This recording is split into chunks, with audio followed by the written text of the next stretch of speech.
Hello out there. Good morning, good afternoon, good evening, and welcome to the God Talk podcast from us here at Christian Faith Ministries, Jos Plateau State, Nigeria. It's good to be afforded the privilege to come into your space with these teachings that seek to empower us to be credible witnesses to the love and mercies of God and very productive citizens of our great nation, Nigeria.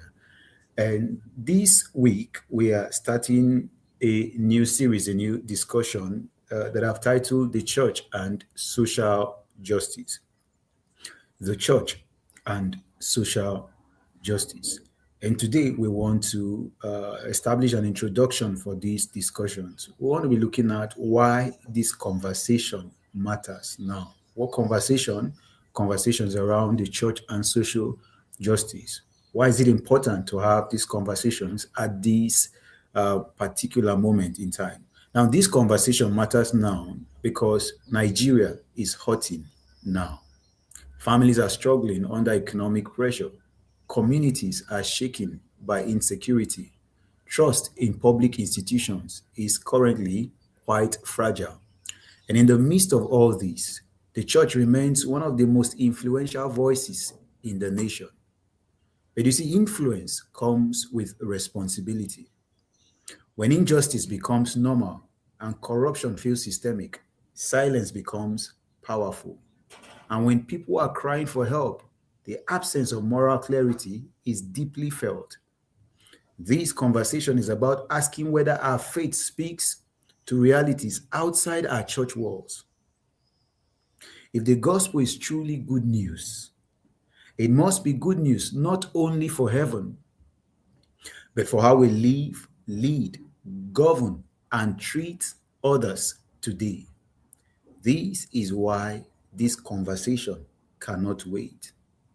And with me to get us started in this discussion today is our usual, competent, and very insightful research person, Professor Kent Hodge of Christian Faith Ministries. Prof, good morning once again, and good to have you on our live broadcast today. Good to be here. Good morning, sir. Yeah. And so, like I said in my introduction, this is a very timely and sensitive conversation, especially given all that is happening in Nigeria now. And I would want to encourage and urge all our listeners and people who will be watching to be open-minded about these conversations and to be constructive in your assessment of the things we'll be talking about. And feel free to engage as you wish in the comment section. If you want to ask a question, you want to share your thoughts on the subject, please feel free to do so. Now, Prof, let's get off the mark on this subject. I want to begin by asking you, as we introduce this subject, there's going to be a very engaging conversation because there are so many dimensions of this subject that we would be engaging. But as we establish the introduction today, I'd like to begin by asking you, should Christians speak about national issues at all? Well, when Israel was going into captivity in Babylon, Jeremiah was telling them that when they go to Babylon, they should build houses and marry and have children and treat it as their homeland. That God would bring them back in after 70 years, but during that 70 years, they should treat it as their homeland. And they should pray for the peace of Jerusalem, because if Jerusalem has peace, they will have peace. Yeah. And that's the same case with Christians. We're citizens of heaven, but we live in one nation or the other. And we're to seek the peace of our nation. And prayer doesn't just mean to pray, but it means to be involved. It means like Daniel was. Daniel was involved in the king's court. And Shadrach, Meshach, and Abednego were involved in the king's court as well. Yeah. And that was what the Jews in those days endeavored to do. You have Mordecai and Esther and others. So it's a common theme when Israel was dispersed in the nations that they sought to be involved in those nations and to work for the good and for the peace and for the welfare of the nation. Not just for themselves, but for the people in general. The problem is that when Christians get involved in things like this, sometimes, historically speaking, Christians have sometimes used politics just to further their own good and to defeat their enemies and so on. Now, I don't mean enemies of the state. It's right that we get involved in defeating enemies of the state, but that's enemies of all people. We're not just doing it for ourselves. Mm. We're interested in the welfare of the whole nation. And so when we get in, yes, we are to be involved in our nation, and we are to seek the good. Obviously we have to bring godly wisdom, because where else would the nation get it from? And so God wants us dispersed among the nations so that we can be salt and light, and we can carry out this blessing, fermentation of goodness in our nations, like leaven in a lump of dough. So that's definitely our calling, and Christians need to be involved in that. Yes. All right, sir. Thank you very much. I want to ask you, sir. We have a lot going off in the world today. There are daily experiences of injustice, and as it relates to not just our nation, the world over, when injustice happens, is silence spiritual wisdom or compromise? Is silence, sorry, spiritual wisdom? No, it's compromise. What's one good thing of late is that around the world, people are starting to speak out. And you get Christians that are starting to speak out as well. And it takes courage to do that, because when you speak out, you're threatened by all sorts of things, censorship, and or even in many nations today, which used to be, well, said to be democratic. Not sure how much they really were, but they will arrest people for speech that used to be legal. Well, still is legal, but they've made rules that are not lawful. They're contrary to the constitutions of our countries, in order to arrest people for just expressing their views. So it does take courage to speak out, but if we don't do it, then we're going to lose everything. And so people need to be involved. It's good to see in recent days that people are speaking out. It doesn't mean we speak out with anger, or we speak out with, provoking fighting and things like that. We don't want to do that, but we do want to speak out peacefully, but also clearly and boldly, so that the voice of God needs to be heard. Just like the Christians in early Jerusalem, when they were threatened by the Pharisees not to speak in the name of Jesus, they said, well, what you decide for yourself whether it's better to obey God or to obey man. And we believe it's better to obey God, because if we don't do it, life's going to be a lot worse for our children. So to speak out takes courage. It also takes selflessness. You can't be thinking of yourself and what you might gain or lose from it. You got to think of others. You have a duty, a stewardship with regard to the truth, and you've got to think of others. So that's one of the Christian virtues, is to be self-giving, not to just think of saving your own life, Yeah. but to think of doing the right thing, and that's supposed to be uppermost in the Christian mind.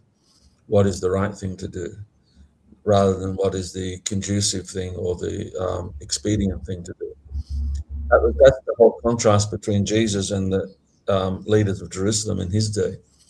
That Jesus did the will of the Father, or what is right, and the elders of Jerusalem did what was expedient, which would promote their interests the most, their personal interest. And so you've always got this pull between the right thing and the expedient thing.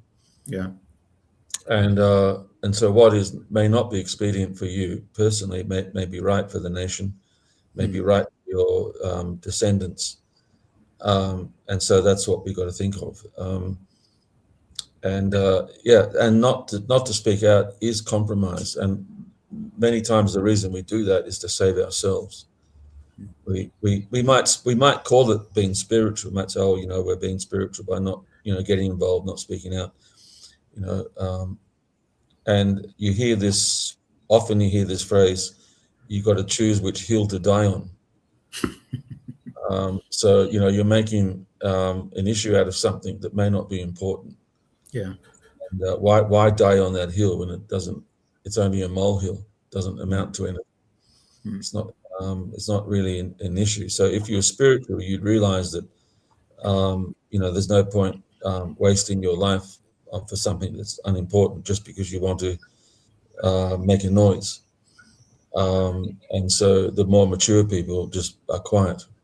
That's often said, and and it's people often make you feel like that, especially those who are not speaking out. They make you feel like you're immature for doing so. But the problem is with that phrase, choose what hill you die on, is that if you don't stand up for what's right, if you compromise, you will die on that hill without noticing that you've died. So you may not die physically, but you'll die in the soul. Yeah. So many people try not to die on the hill, actually do die on the hill. And they lose their humanity. They lose their, sense of morality and relevance and significance because they've sold it all for expedience and for what they think is in their best interest. And that's more lethal than physical death. It's better to die in the body than to die in the soul. Much better. The Bible's very clear on that. And, it's what they said about Jesus. And I don't mean to compare ourselves with Jesus, of course. The levels are quite different. But when he was going to the cross, they told him to, save yourself. Which is that's the wisdom of the world all the time. That's and they call that being wise and spiritual and responsible. My father used to call it intelligent self-interest, which confused me a bit. And that there might be a place for that on a few occasions, but generally speaking, it's compromise. Because if you keep living that life over and over again, succumbing to intelligent self-interest or not dying on this hill or the next hill or any hill really, and you find out you've sold your soul, and everything just adds up. And in the end, you don't really have any standards. So it's important for us to be a voice, to speak the truth. The Bible says to speak the truth in love. So if we don't do it, we're compromising. And that's why we've lost so much in our societies now, because Christians have compromised a lot. Abortion came out and we didn't say anything. Yeah. We thought, well, Christians should be loving, and we shouldn't be controversial, and it's not what Christians are against, it's what Christians are for. Okay, so we won't be against abortion, but we weren't for anything. We were for, not even for having lots of children. We were just for living our own lives. And that's not a witness. So we didn't stand against abortion. Homosexuality came out, not just to make it legal, but to make homosexual marriage legal, which is against the laws of God. And that doesn't mean we should live in a theocracy, but it does mean that we're supposed to speak the truth about God in our society. Yeah. And yes, people have to make their own mind. Nations have to make their own mind. The reason why we speak for the truth of God is because we want our nation to be blessed. It's not because we want theocracy. It's because we want blessings. We want our nation to go the right way. We want our nation to do the right thing, to have wisdom, so that it is well with us and our children. That's not theocracy. That's intelligent self-interest in the right sense of it. You know, intelligent self-interest means you know losing your life to gain it. Yeah. And so you know, Christians I know in the West didn't stand up for biblical definition of marriage. A few did, but most didn't. Oh, you know, we shouldn't die on this hill. Um, and so and the enemy has kept pushing and pushing and pushing until the enemy said, well, we did this and Christians did nothing. We did this and Christians did nothing. So we can take everything and Christians will do nothing. And, you know, they said, well, you know, the Christians said, well, they're not closing churches. It's not Christian persecution. Anyone that says they're against the church, you're just a paranoid. And that's not true. They weren't coming for the church, you know, directly, but Yeah. indirectly. Indirectly, they were, because the church was strong. You can't come for something strong directly. You can't. Obviously, you've got to do it indirectly and by subversion. And when you weaken the church by a series of degrees, then you're able to put in the hatchet in the end and close its doors. And so the church has been, like in COVID, for example, the churches were closed, but the bottle shops were not closed. You could go and buy beer, but you couldn't go and have communion.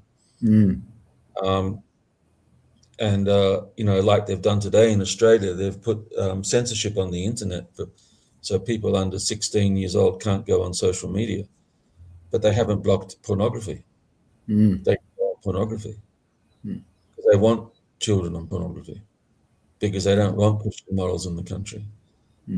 So it's not just hypocrisy; it's engineered ruination of our nations. It's deliberately engineered, and you see, the Bible, the scriptures. It's just thinking about this a couple of days ago, how the Bible speaks of grace, salvation by grace, not of works. So it's not of pride, it's not of self. And these are the foundations of a proper society, a prosperous nation, where we get salvation that's not of our own works, but it's the gift of God. So we're grateful, we worship God. And then also Paul's letters are very strong on morality, because morality makes sure that it's good for the welfare of everyone in our nation. When you get corruption and immorality and the things we're seeing in the world today, gross corruption, gross injustice, gross immorality, you get the ruination of families and of children, you get terrorism and all sorts of things in the country. So morality, you know, and these people, they're really Satanists, many of the leaders around the world. They're saying, no, Christian morality is wrong. You know, it's they're even going now to legalize pedophilia. Wow. Just calling it sexual attraction, not pedophilia. Pedophilia is one of those words not allowed to use anymore in some places. And so they just call it sexual attraction. And so, you know, between older men and younger boys or whatever, and homosexual pedophilia or any kind of pedophilia. And so this is very ungodly and very destructive to lives. It makes slaves out of people, out of children. It also progresses onto other things like cannibalism and so on. So these things are, you know, just really reverting back to ancient pagan culture that we had in the West before the gospel came, and the god Moloch worship in the Old Testament. That was all about infanticide and child sacrifice and pedophilia and all sorts of gross immoralities. So Paul stressing the importance of morality in the Gospels is vital to our common good. So we've got salvation by grace, which brings gratitude, not self-righteousness. We've got the stress on morality. These are two things that are vital to the common good. Also, the next one is self-giving. That means we stand up and we speak. We don't hide from issues just to save our lives. It's self-giving is like we make a difference in our societies. We speak out. rather than save ourselves. So these three things: salvation by grace, the stress on morality, and self-giving, speaking out. These are the three pillars of hope in any society, Yeah. and these are three things that the New Testament stresses. So it just shows again that the absolute necessity of Christian faith, to be light of the world, salt of the earth, to Mm. preserve nations. Without that, we're history. And so Christians need to stop trying to be spiritual by hiding themselves, and and realize that we are in a time of revival now, like we haven't seen for many generations. Mm. It's already begun, and the darkness is going to be turned over. It's going to be defeated by the light. And so we need to get on the right side of history here. Like in the Old Testament, when Deborah was judged and they came out to war against their enemies. I don't remember, I think it might have been Benjamin that didn't come out, Mm. um, or Dan, one of the tribes. And Deborah said, there's great searchings of heart among that tribe, because when the chips were down, they didn't show up. Yeah. They were hiding. And I think that's, if Christians choose that course today, whether being spiritual or whatever the reason might be, they're going to be ashamed of themselves, Mm. because because the light's going to win, the right side's going to win. And Amen. when the right side does win, there'll be commendations for those that stood with God, and there'll be shame for those who didn't. Mm. That's the way it's going to work out. Mm. Uh, Thank you. Prof, we see that it happens all around the world, but in our nation today, in Nigeria, there is this very significant trust deficit in public institutions and in governance in general. The majority of citizenry look to those in positions of authority, those who are responsible for making policies and ensuring the well-being and welfare of the masses, with a lot of suspicion.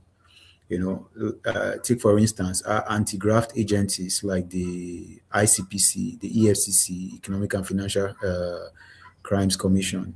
These are supposed to ensure for fairness, for justice, for equity, and they are arms of government that should prosecute those who choose to appropriate public funds to themselves and to take what belongs to the people, to impoverish others and put the nation at a disadvantage.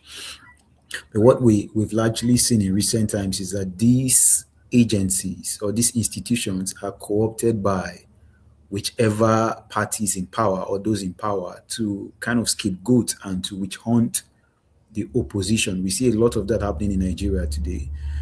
So the belief that people have in these institutions to stand for them as people who are kind of helpless is significantly depleted.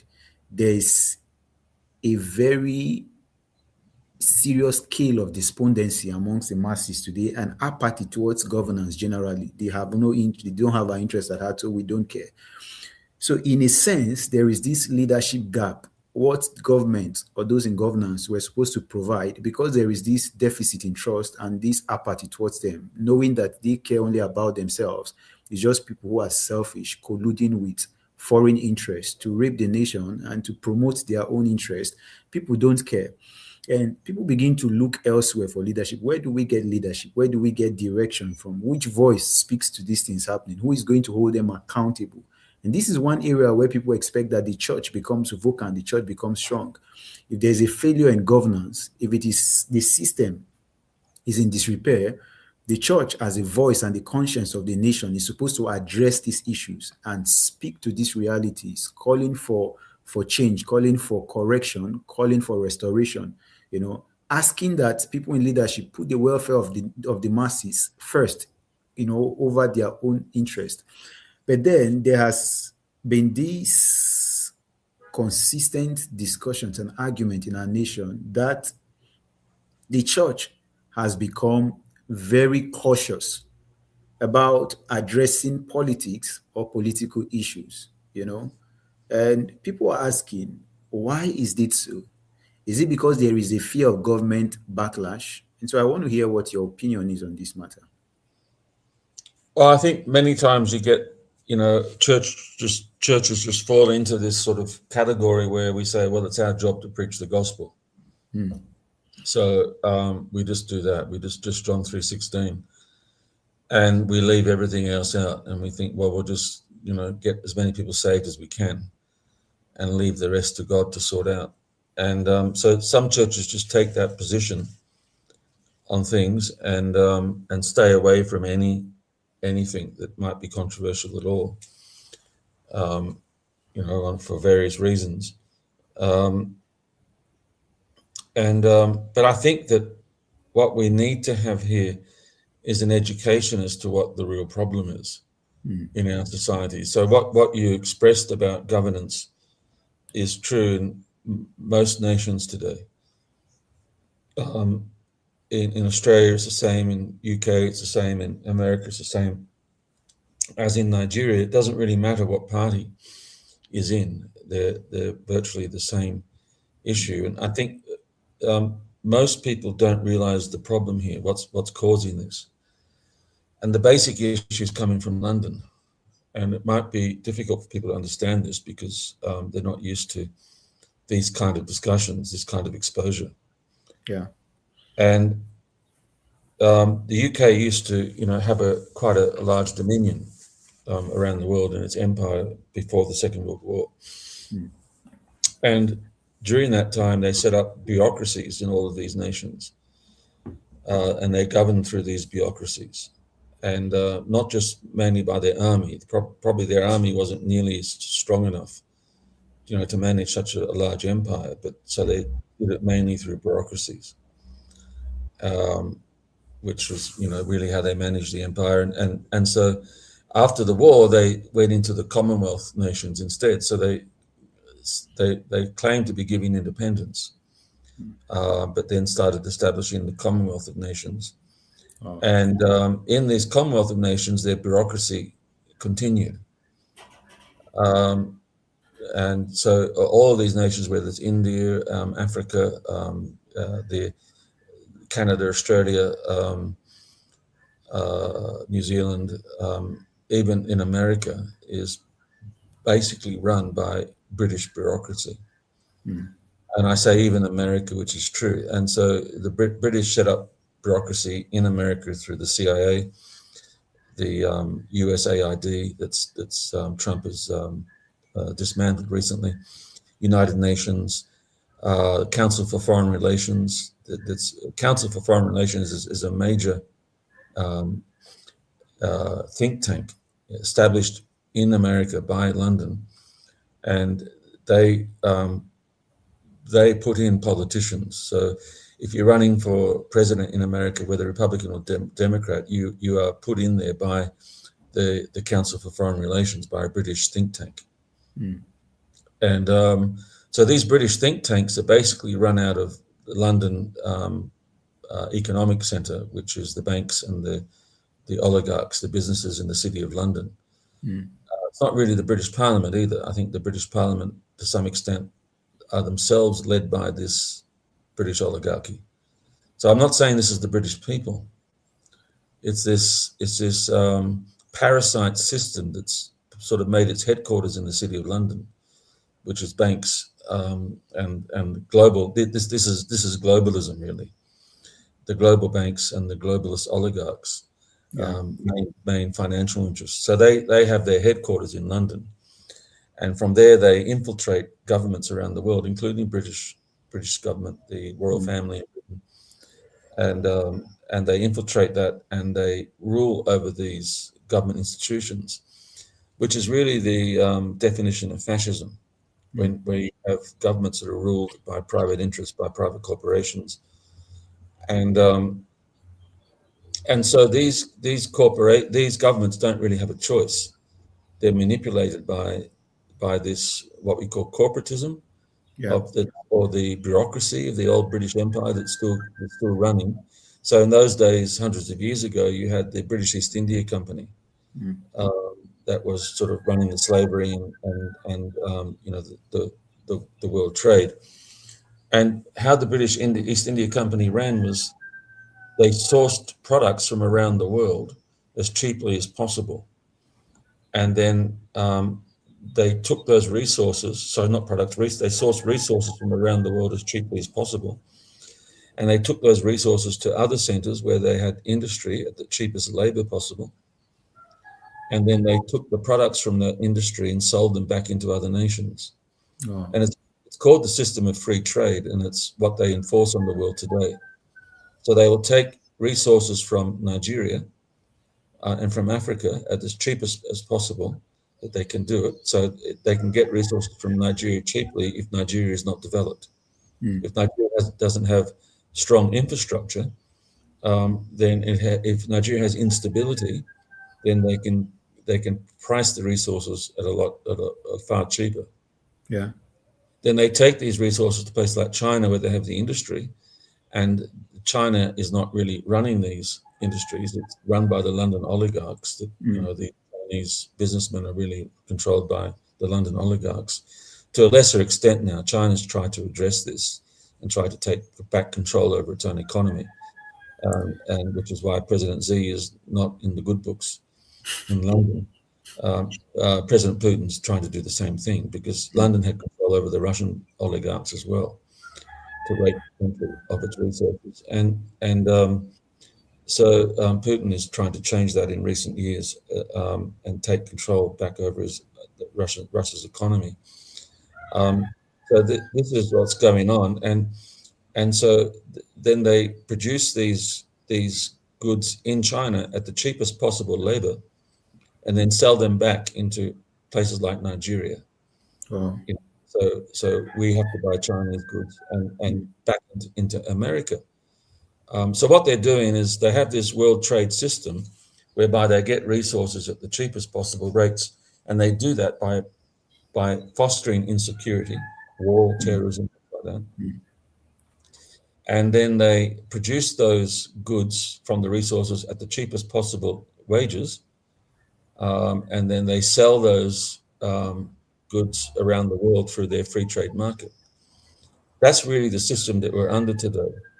Wow. And so that's why America has been deindustrialized recently, because they've had presidents that have been run by the City of London, by the Council for Foreign Relations, other organizations like the Cecil Rhodes scholarship program, World Economic Forum, Club of Rome. There are countless think tanks around the world that are globalist, really run from the City of London, and their objective is to undermine governments, to set up puppet governments, to control governments by manipulation, by blackmail, by bribery. You know, they have all sorts of goods on government leaders. They have the dirty washing on government leaders. Yeah. And if they don't do what London wants them to do, they'll expose them and maybe arrest them in the international tribunals and things like that. Yeah. Or they might bring a regime change against them through terrorism or through a war or through sanctions. So they've got all sorts of ways in which they can manipulate and control governments. And this is the major problem. This is where it's coming from. So if we talk about sort of local or regional corruption, which is true, but we don't look at the bigger partner of this. Who are these locals partnering with? And, you know, and how are they being manipulated to do this? Yeah. And so what we've got really is we've got the continuation of the British East India Company of old. It hasn't really changed. It still has slavery, but the slavery is through keeping wages down and producing goods at the lowest possible wage. So what they've done is that they've removed economic protectionism. You know, like I just put out a newsletter yesterday, and I've got a picture of our Kikenapep. Of our hospital has a Kikenapep, and I've got a lovely picture of it transporting elderly people after being at the hospital. And I looked it up, and Nigeria imports 250,000 Kikenapeps every year. Wow. from other countries. And that means we send out 1 trillion naira every year, goes out of the country. So when a passenger goes in a Kekenapep and pays the what do you call it, the fare? Mm. You know, what do you call it here? You pay the money for the ride? Yeah, the fare, the transport fare. Transport, yeah, okay. You get in the Kekenapep and you pay the Yeah. transport fare.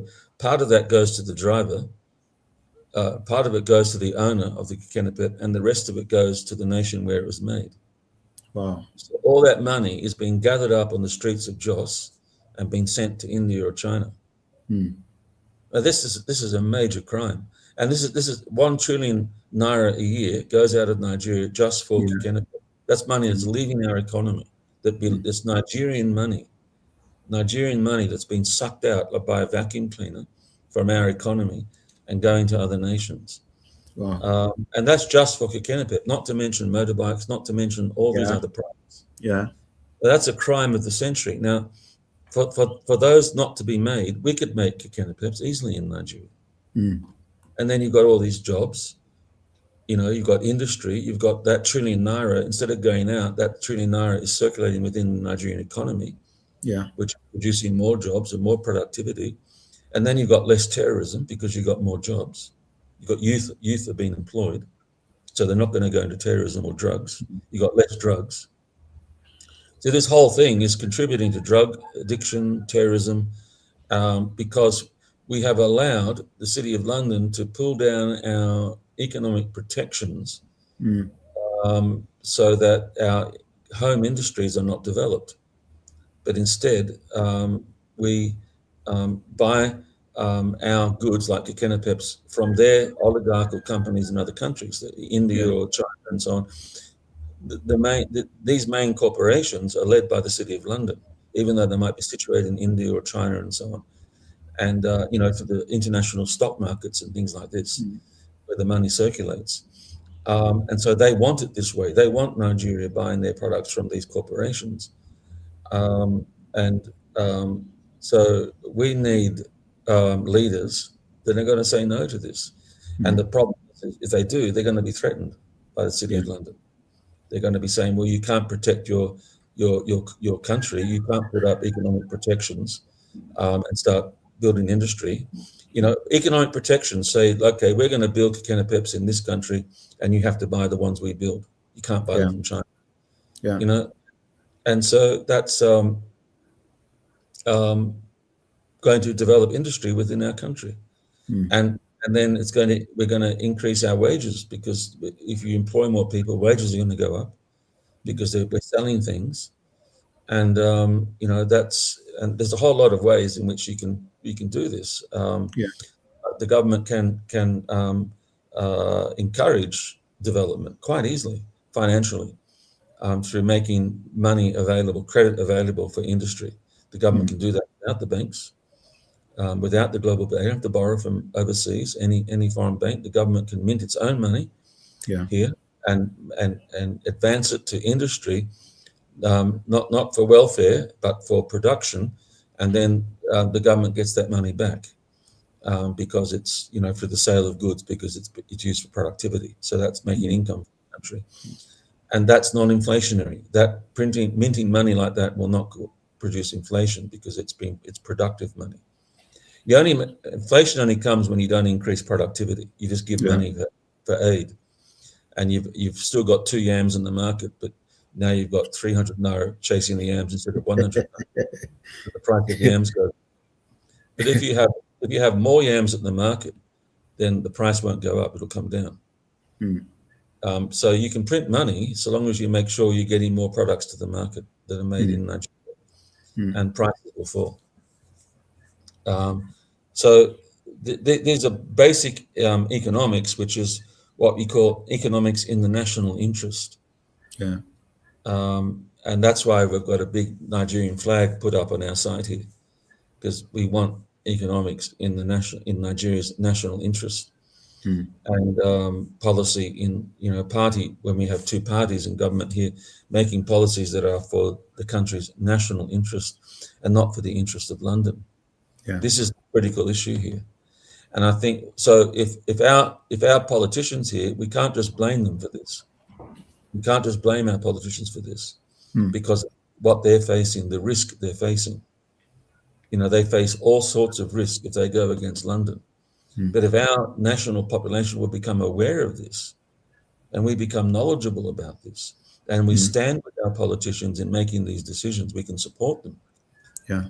And rather than just call them out for their corruption, understand the other battle behind it, and say, okay, we understand that, we're going to stand with our politicians and support them, so that if a politician goes against London, the BBC puts out a hit piece on Nigeria and says we're supporting terrorism. Just to accuse our politicians of something. Yeah. Which is a lie, and oftentimes, and so in order, all sorts of things to discredit the government and so on. So instead of blaming our government, we need to work together and pull our nation out of this colonialism. And I'm not saying by, sort of like an anger, sort of like a pro, nationalist sort of anger. There's good nationalism, there's a bad one. There's a nationalism which is just, okay, we're out for the interest of the people, to help the poor, to raise up the widows, to build up the labor class, to build up the worker class, to give wages to people. And there's an angry nationalism which is vengeful and all this sort of thing, and hatred. We don't want that. But we want the good one, where we start to, instead of accusing each other in Nigeria, to stand with each other and to support each other and saying, look, let's build together. Let's recognize who's trying to divide us here. It's London's trying to divide. It's the divide and conquer. That's how they can stop our country from progressing and getting control over its economic policies, by dividing us. And so let's not be divided anymore. Let's stand together as a nation, ethnically, religiously, whatever. Party politics. Let's not have such divisive party politics. Let's stand together as a nation and begin a new kind of politics, which is saying, okay, we're going to stand for the welfare, put the interest of Nigeria first, and not threatening. London will say, well, if you do that, you'll go bad, because you'll fall out of the financial system, the global financial system, and then that will be detrimental to your country. None of that's true. If we have proper economists that know what they're doing here, that's just propaganda. And so we've got to get in intelligent people, business people who know what they're doing, and not in it for the money, but want to develop their country and work out the policies, like what Trump's doing in America. He's putting America first. He's bringing in the policies that advance American interest, and he wants Nigeria to do the same thing, for its own interest. And that's where our future lies, in following Nigeria first policies. Yeah. Thank you, sir. You've spoken like a true prophet to the nation, and I like how you take these national conversations and situate them within the larger geopolitical context, because we might be quick, sometimes out of sentiment, the pain felt every day, to go for our leaders, the ones we see, without seeing the hand behind them. These looming international interests that continue to kind of push them like pawns on the chessboard. But as you speak, you open our eyes, you take the wool away from our eyes and help us see that this is just beyond domestic, beyond something that is national. There is, an international scheme at work here to enrich people who are way far from the shores of our nation.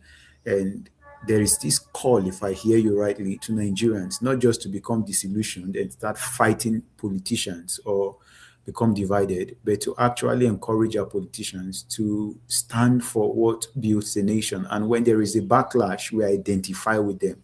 We stand together as a nation, we present a united front, and it's only as we begin to act like this that we begin to move the nation forward. I seriously believe that everyone who is watching this broadcast live and those who be watching on catch up, these words sinking, and that they begin to shape your understanding of nationalism and what being a productive citizen of our nation should be. And for those of us who are preachers with this call to ministry, this is also very significant because we are called to be salt and light in the world. We are not ministering in abstraction. We don't do ministry in abstraction. Ministry is done within a context, and whether you accept it or not, whether you see it so or not, the things happening within the context impact on the ministry that we are called to do. Economic issues, political issues, social issues, psychological issues, emotional issues, all these things happening impact on the kind of ministry we do, because ministry is not in a vacuum. We're ministering to people. So whatever impacts on the people impacts on the kind of ministry that we have to. So it is important that we understand our context. And as we listen to Prof today, this is where this conversation is headed, and why this conversation is such a blessing, because it helps us understand the context in which we are called to be salt and to be light, to witness to the love of God, the context in which we are called to do ministry in whatever capacity. And as we begin to now understand this context, we are able to rightly apply the word of God and divide the word of God to bring succor, to bring hope, to bring healing and edification to people who are facing the challenges of this prevailing context they live in every day. So I think that, don't be quick to dismiss the subject we're talking about now. Like Prof said, don't embrace a false spirituality where you think that we're called to just talk about John 3:16. Even John 3:16 must be spoken and preached within a context, and an awareness, an acute awareness of that context enhances the productivity and effectiveness of ministry. And so please just stay tuned with us through the course of the entirety of this series and learn so that we can be effective. We can minister to this nation with precision, with accuracy, and with effectiveness. Now, Prof, before we bring this introductory section to a wrap, I want to ask you one final question. Now, some have argued that in the light of all the happenings in Nigeria today, the direction the church has taken, this materialistic agenda, this, like we said in one of our recent podcasts, this prosperity gospel in quote, and all of these things happening today with the scandals and everything. Some have strongly argued that the Nigerian church has lost its prophetic voice, especially its ability and its capacity to contend with the decadence and the moral decline in society today, and the political confusion, that the church has lost its prophetic voice. I want to ask, what's your take on this, and what do you suppose, if that is the case, is the way forward? Yeah, I think that our pastors have to educate the people on these matters and work with people who know something about these things. And from the Nigeria interest perspective, what will build Nigeria's interest. And we are dominated here by a lot of things, education and so on. We are given our curriculums by United Nations bodies, and those education curriculums start to say today that a man can be a woman and a woman can be a man, and that's based on so-called science. Climate change is also in the curriculums today. These things are being foisted on us by the United Nations. And climate change is a scam to deindustrialize countries. Britain and Germany now are hitting the wall of bankruptcy because of climate change dogma. And so it's impoverishing the middle class. It's destroying the productivity of labor people, and it's reducing all of these nations down to a country where you don't really have a middle class or a labor class. You just have the very poor and the very rich, which makes them easier to control, and so climate change has been foisted upon us as it's a false teaching, and it's like back in the 70s and 80s, the International Monetary Fund controlled Nigeria by the Structural Adjustment Program. saying that we needed to adjust our economy to international competitiveness by privatizing our nation. They did the same thing in Australia, which has impoverished our country there. And this is a global enterprise, this structural adjustment program. It goes by different names in different nations. So we even lost our textile industry. We lost our refineries. We lost our manufacturing. In the 70s, Nigeria produced basically everything that it consumed. Yeah. Now we're just a consumer nation. We're not a productive nation. Mm. And that is the reason why we're in such trouble today. That's why we're poor. We have to become an industrial nation, not a consumer nation. Well, we can consume what we produce, fine, but we can't just be a consumer nation and not be an industrial nation. Yeah. So that's the reason for the calamity here. Like, for example, Toyota. It's I don't, it's a simple thing for a government to say and to promote an environment where we can make a kenopep. It's not hard. I mean, what we have the technology. What's in a kenopep? Rubber, we've got that here. Yeah. Metal, we have that here. Yeah. Yeah. We do. Glass, sand, we have that here. There's nothing in the kenopep that we can't make in Nigeria. We have an abundance of oil and gas. Everything is in. Yeah, and look at the market we've got in West Africa. I mean, Nigeria alone is a huge market. We talk about West Africa, but maybe talking, possibly towards 500 million people. Around us, going from Cameroon right across to the coast of West Africa, Ghana, and it's a huge market. And who's controlling this market? London.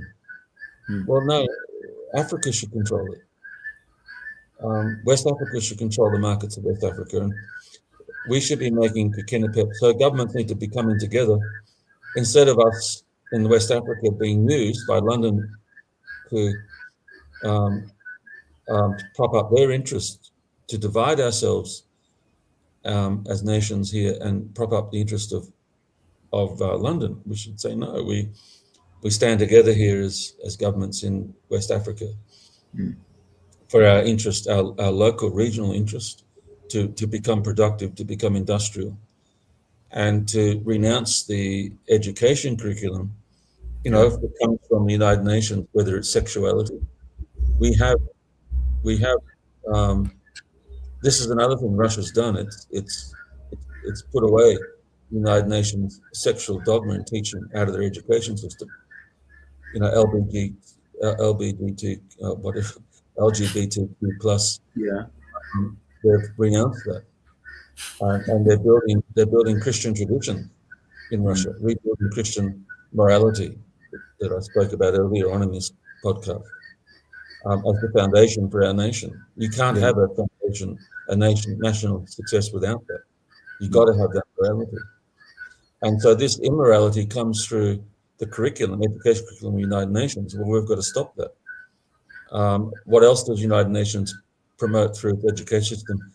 Well, they promote abortion, they promote contraception, they promote low productivity. They say that we're having too many children, we're all going to starve to death. That's false. That is absolute lie. Nigeria can produce far more than it needs if we stop the manipulation of our food markets by Bill Gates and other foreign interests that try to control our agricultural sources. Bill Gates and people, Monsanto and so on, they want a monopoly over our industries, food industries. They're not here for our interests. And I heard they introduced the GMO garlic into Miango area, which destroyed the whole garlic crop. Wow. We used to be one of the leading exporters of garlic. Now we're importing.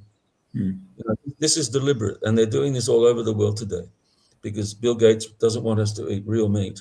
He wants us to eat his fake meat that he makes in laboratories, which is not meat at all. And it's bad for you, it'll kill you. So, he makes us enemy with the Fulani, so we will agree not to eat meat. This is all engineered. We need to stand together with our Fulani brothers. And this is hard for some people to stomach, but you can see how we are being manipulated. Yes, there is injustice in the country, but injustices in countries are always manipulated by someone that stands to gain from it. If I can make two people fight with each other and then I can possess the land and take over the nation, then that's in my interest to promote instability. Yeah. So we've got to recognize we're being used here. And like somebody said, if you put brown ants and black ants into a jar, they're happy. But if someone comes and shakes that jar, the brown ants and the black ants start to blame each other and fight each other. And then, you can get them to kill each other. So that's, that's someone shaking the jar Yeah.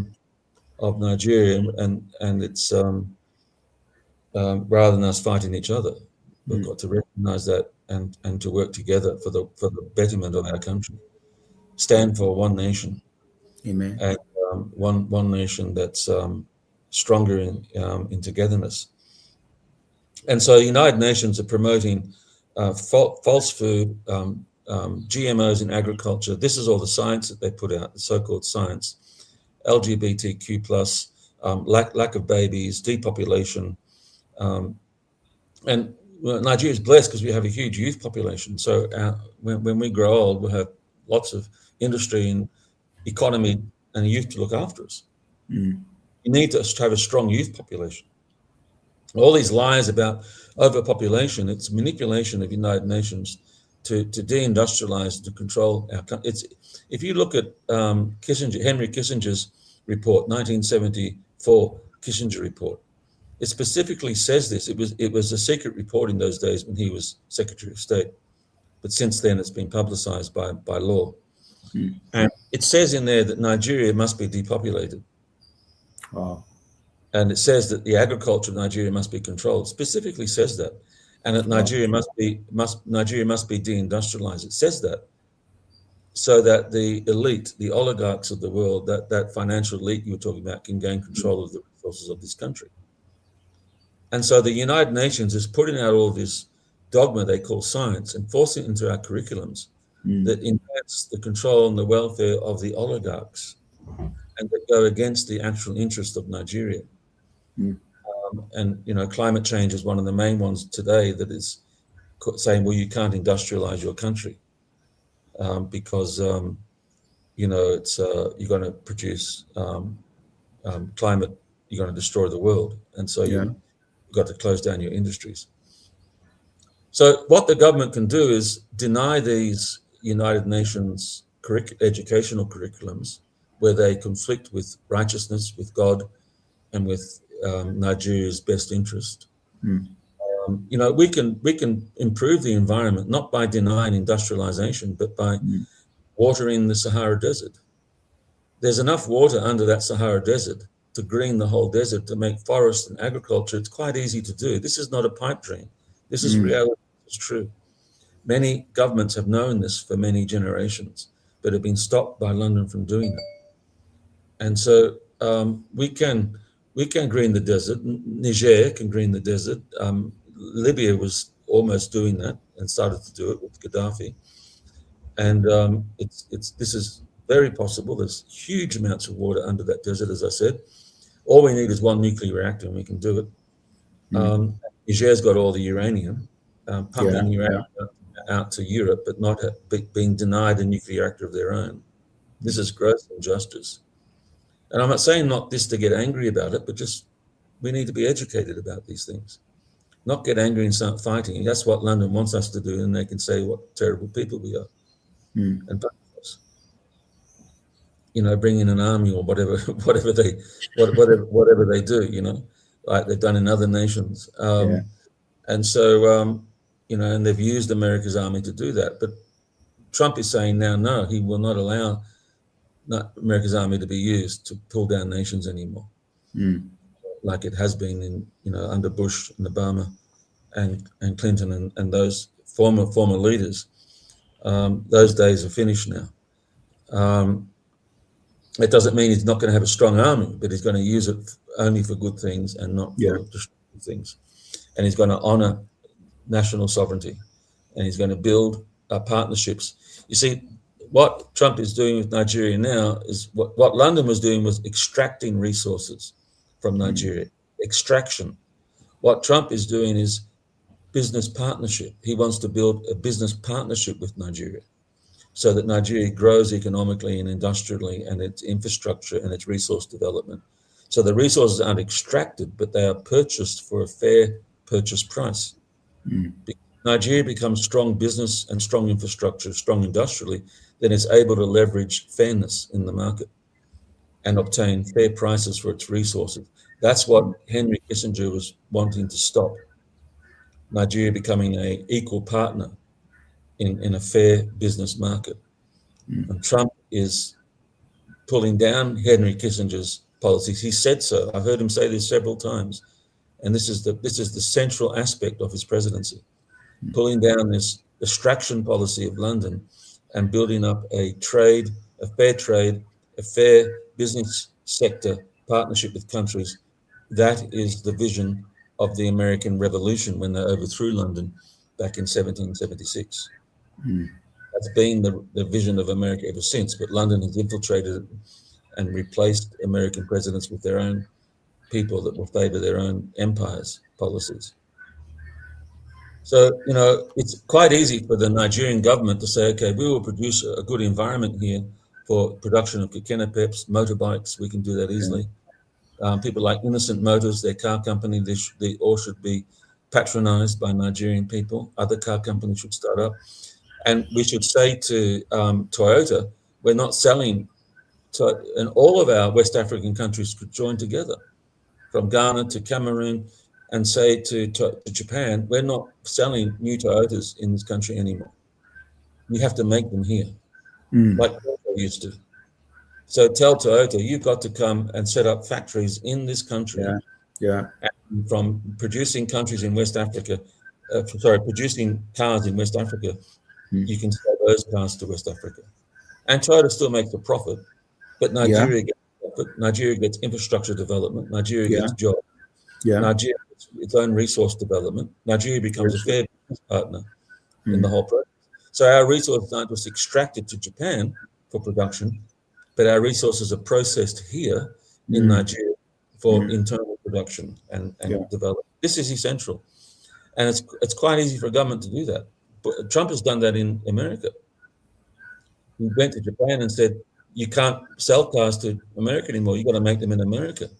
And they said, yes, sir, sorry, sir, amen, sir, thank you, sir, with a big smile on their face. And would you like lunch with that as well? A T-bone steak? And they paid his airfare back to the US. So that's all we have to do. They'll be very glad for the opportunity to make cars here if they can still make some money. But they're making the money fairly in partnership, not extraction from Nigeria, but in partnership with Nigeria. So these things are very, very simple. And it's London that says, oh, no, you can't do this. It won't work on, rational. And they all talk about all these. They bamboozle people with economic speech, which is false. It's just bamboozlement. So pastors here in Nigeria need to develop. And what pastors haven't done sometimes is we've made church members dependent upon ourselves. So instead of developing them with intellectually and with the wherewithal and understanding of these things, so they can grow on their own 2 feet and become interdependent people, we don't educate our congregation like that. We say no, they've got to be dependent. We in a sense we like them poor in a sense. We preach prosperity, but we want them to be dependent. We don't want them to be too prosperous.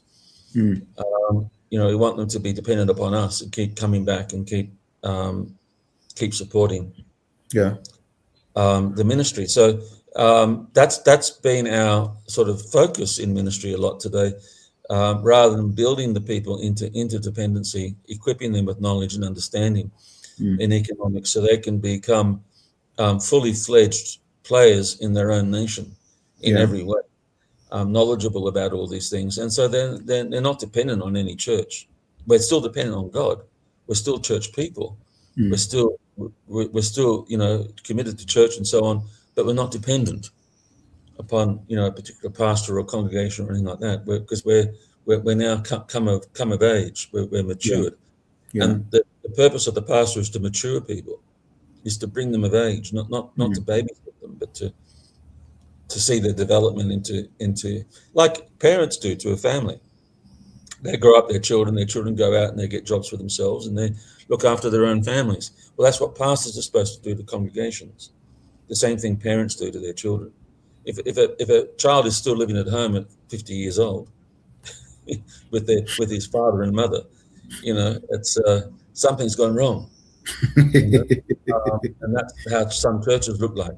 So we've got to change the focus of ministry Yeah. into how parents raise their children and equip them and educate them and send them out. Yes, sir. So our people need to be educated on the things that build national interest Mm. of Nigeria. It's really so. Again, we're not demonstrating against this country. We're not going out in protest. We're not doing all these sorts of things.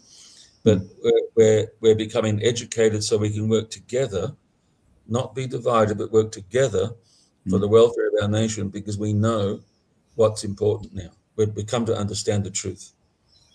And we're rejecting the United Nations, which really is supporting globalism in the interest of the global elite. The United Nations is not supporting Nigeria. They will give us gifts sometimes, but if United Nations and the International Monetary Fund gives a gift, it's conditional upon you adopting their economic policies. You can't produce Gekenipeps, you can't make cars or something like that. There'll be all of these. You have to do this to the people. You have to do that to the people. You have to produce austerity. You can't build the economy. You can't build the infrastructure. So the IMF, this is proven, it always comes with these conditions. Any gift they give, any loan they give, that will actually pull down the industrial power of the nation. And that's why we've got to reject it. And we can do it. We can build our own financial systems within the country. Yeah. And we can work to build our own industry.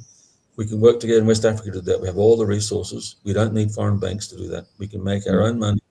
And so long as that money is used for productivity, industrial development, infrastructure development, it'll produce wealth, not inflation. Definitely. America proved this. When London tried to destroy America in the Civil War and control their finances, President Lincoln printed their own money, said, "We don't want your money, Europe." He printed their own money. And within one generation, America became the industrial giant of the world, surpassing Britain. And Britain have been trying to stop that ever since. Oh. And Lincoln showed the policies. So if Nigerians could learn those, and Lincoln exported these policies all around the world: Germany, Russia, Japan, China, all these countries, France, began this new system of financing industrial development to overcome London. They all started to do it. And then London brought in World War I to stop it. And that's another story. But the facts show that. Because London controlled the seas, the ports. Britannia rules the waves. They had the ships and they controlled sea trade. But Lincoln began to develop railway trade all through America, railways that didn't use seaports, up into Russia through Canada, then right over to France through Eurasia, right down to Chile in South America. It was all going to be connected by rail and would make London's merchant navy irrelevant. And they stopped that by World War I and destroyed all these rail systems. So their merchant navy stayed in control of global trade. And that's the problem today. They're in control of global trade. And West Africa needs to get into control of its own regional trade. Yeah. And we can do it. Railways, industrial development, financing our own banks, our own infrastructure. We can do all that. So anyway, God bless you. Thank you for the time. We need education in these things. We do. And because we're very intelligent people, and not get angry, but talk, discuss, learn. Yeah. And not to say, okay, let the United Nations teach us, not just be like little chicks waiting for the mother chick to feed it. Yeah. No, we need to learn. We need to grow up and search out the truth. We've got the internet today. We can search out the truth and not just go for propaganda. Yeah. if you become wise in the internet, you'll find it. Internet will just spoon feed you a lot of propaganda, Mm. but if you become clever, you can discover the real thing. Yeah.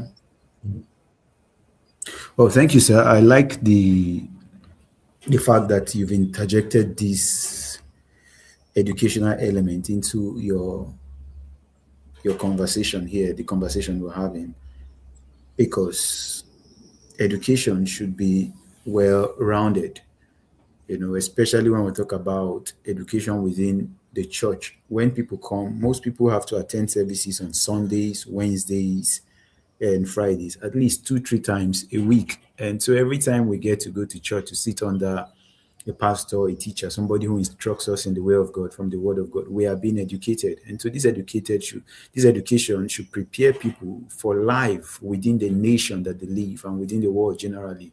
As such, it should also incorporate all of these economic, political, and geopolitical dimensions also. I am saying that every pastor should at least have the requisite level of information regarding what's happening in the world today, so that our sermons can be balanced to prepare people for the times that they are living in. We don't want to be releasing into the world every week believers who are under equipped and for what's happening around the world today, people who cannot rightly interpret and then apply their faith to these happenings around the world. And it is a problem today because we have a lot of over spiritualization of things that are secular, things that are intelligent, that can be understood intelligently and responded to rationally. Today we fall into the trap of spiritualizing everything and thereby becoming not very productive in everyday life as it pertains to national development and our civic responsibility. So for pastors who are listening, for leaders who are listening, in whatever capacity you lead, get knowledge, become informed, and lend your voice to the conversation also. Like Prof said, not out of rebellion or revolution or anger, but let's have very open, intelligent, and rational conversations about these things that is centered and built around the scripture. What is God saying?